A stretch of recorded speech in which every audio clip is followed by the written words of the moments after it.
C'est le bon moment pour décrypter les états généraux de l'alimentation, parce que nous sommes dans un moment, on va dire, comme on dit en sport, où on termine la première mi-temps. Donc nous sommes dans un moment où on laisse décanter la première mi-temps pour essayer de repartir sur une deuxième mi-temps que l'on veut plus productive, avec beaucoup d'enjeux.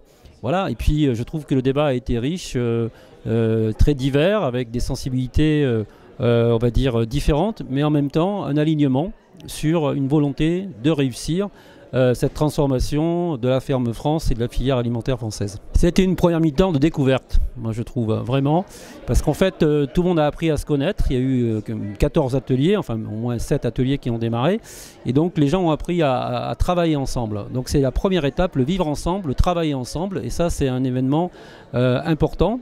En l'espace d'1 mois, beaucoup de choses ont été écrites. On a partagé ce qu'on appelle l'esprit, on va dire, des états généraux. Maintenant, il faut que cet esprit soit concrètement écrit dans une charte avec des engagements précis de la part de tous les maillons de la filière alimentaire, de manière à pouvoir recréer de la valeur, mieux la partager et renvoyer de la valeur aux agriculteurs qui en ont besoin. À la deuxième mi-temps, il va y avoir un enjeu sur l'environnement, sur les enjeux donc sociétaux.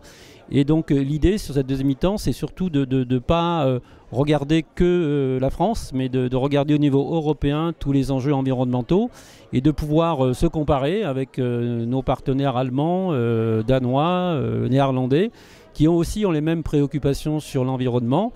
Et peut-être de ne pas vouloir trop en faire en France, déjà de trouver un socle européen commun pour pas qu'il y ait une distorsion de concurrence, notamment sur les normes, et qu'on puisse être compétitif sur l'ensemble de nos filières. Donc l'enjeu, en tout cas du point de vue d'un coopérateur, d'une coopérative comme InVivo, c'est de garantir à ses adhérents qu'il y aura une bonne discussion sur la compétitivité de la filière quand on se benchmark avec nos voisins européens. Nous sommes dans la même Europe.